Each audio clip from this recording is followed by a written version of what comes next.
Ya, saudara, kami lanjutkan bagaimana kita mencegah kemungkinan terjadinya lonjakan COVID setelah libur Natal Tahun Baru, libur panjang di sana lewat ini upaya pemerintah akan segera menerapkan PPKM level 3 yang nanti akan mudah-mudahan menjadi masukan dari Prof. Chandra Yoga tadi, dilihat perkembangannya dalam 1 bulan terakhir atau mendekati penerapannya pada tanggal 24 Desember. Kalau memang perlu ditingkatkan, tingkatkan. Mudah-mudahan level 3 PPKM cukup begitu. Nah, Prof. Chandra Yoga, apa yang kemudian harus kita tetap, kalau semua aman begitu, nggak ada perkembangan yang berarti di dunia dan juga di dalam negeri bahwa masih situasinya masih cukup landai seperti saat ini, PPKM akan diterapkan ke level 3 secara menyeluruh di Indonesia. Kan ini nggak PPKM level 3 yang business as usual menurut saya. Ini harus PPKM level 3 yang harus berhasil mencegah terjadinya lonjakan besar. Kalaupun ada gelombang ketiga, kita nggak boleh terlalu besar seperti gelombang kedua. Apa yang mesti ada dalam penerapan ini supaya masyarakat juga siap kalau iya ada pembatasan yang nggak ketat di mal atau apa dan segala macam. Prof. Chandra. Ya, sebelum itu saya sedikit komentar tentang yang tadi dengan Pak Heri tentang antibodi itu. Silakan. Karena India sudah melakukan 5 kali berturut-turut, maka mereka tahu apa yang perlu diperbaiki. Tes antibodinya mereka udah 5 kali ya di India itu ya? Kalau di New Delhi 5 kali, di Mumbai juga 5 kali. Dan karena sudah 5 kali, dia tahu apa yang mesti diperbaiki, dan salah satu di antara yang mereka akan perbaiki untuk yang kelima ini adalah ada subsample. Jadi dia sampelnya sekian ribu, sebagian akan dihitung levelnya, kadarnya. Sehingga dia tahu persis ini bukan hanya positif antibodi, tapi kadarnya berapa. Itu akan sangat membantu untuk penentuan kebijakan publik. Itu satu.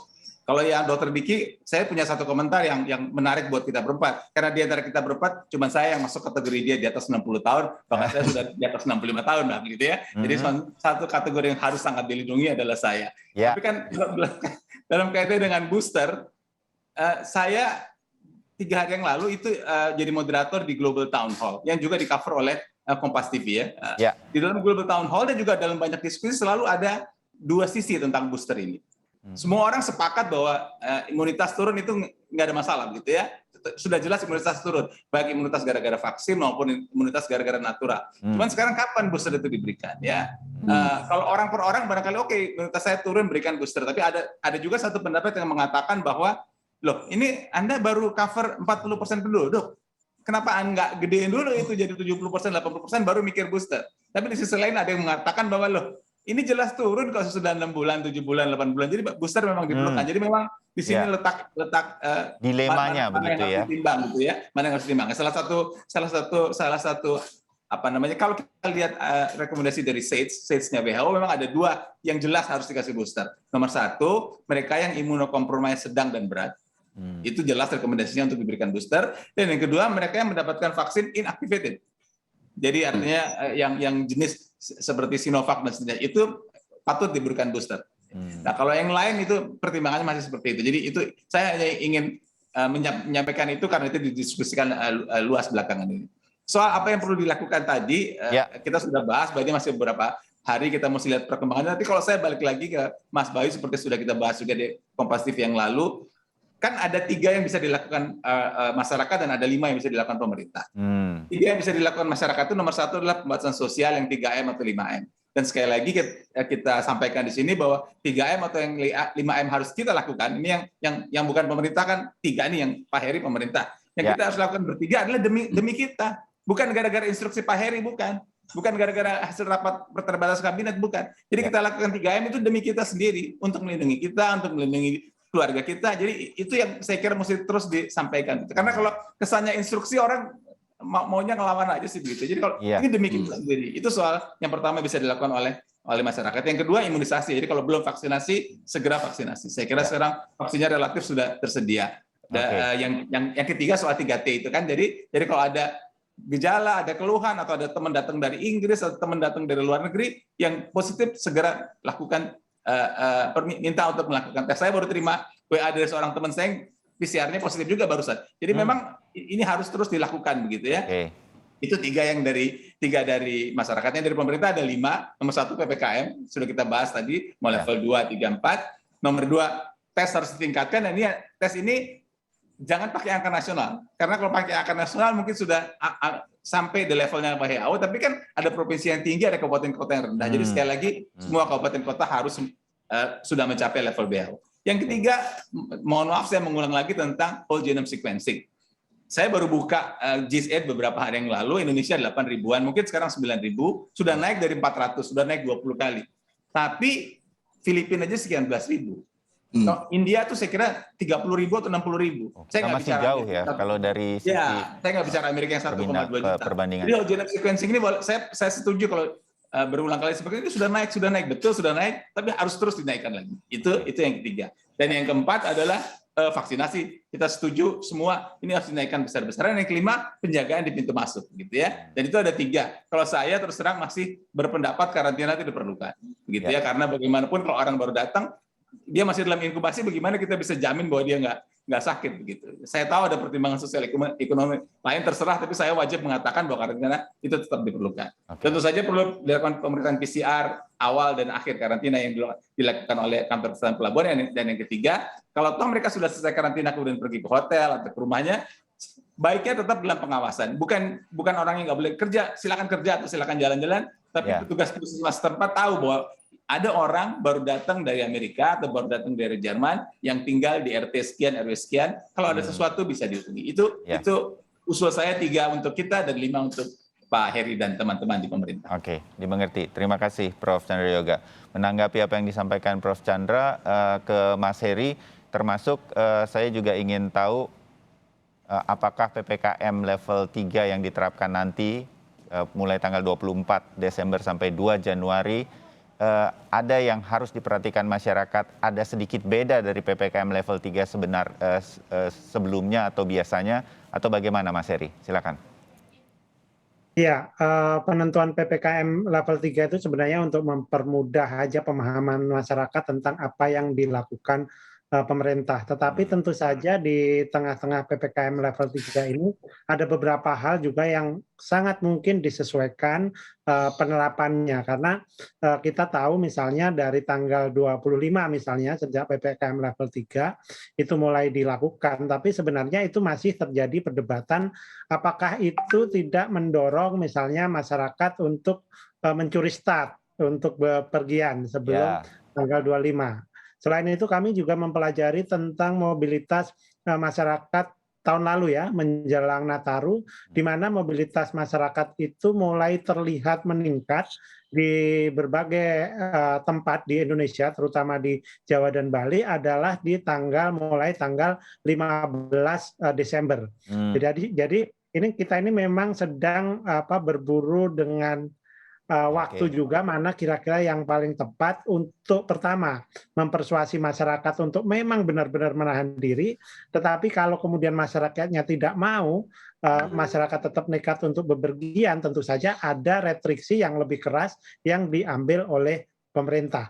Ini penting dan rasanya seperti Prof. Chandra sampaikan tadi masih banyak yang terjadi di satu bulan ke depan, tetapi sinyal atau peringatan-peringatan yang terus-menerus dilakukan oleh Bapak Presiden, kemudian Ketua Satgas, Koordinator Satgas, Ketua KPCPEN, bahwa kita tidak boleh euforia, kita harus tetap waspada karena COVID masih ada, itu memang sangat relevan. Bahkan ketika kasus waktu itu baru penurunannya mulai terjadi di bulan Agustus atau di bulan September. Masyarakat harus bersiap terus mengenai perubahan-perubahan yang mungkin saja dilakukan aturannya oleh pemerintah. Begitu Mas Heri ya?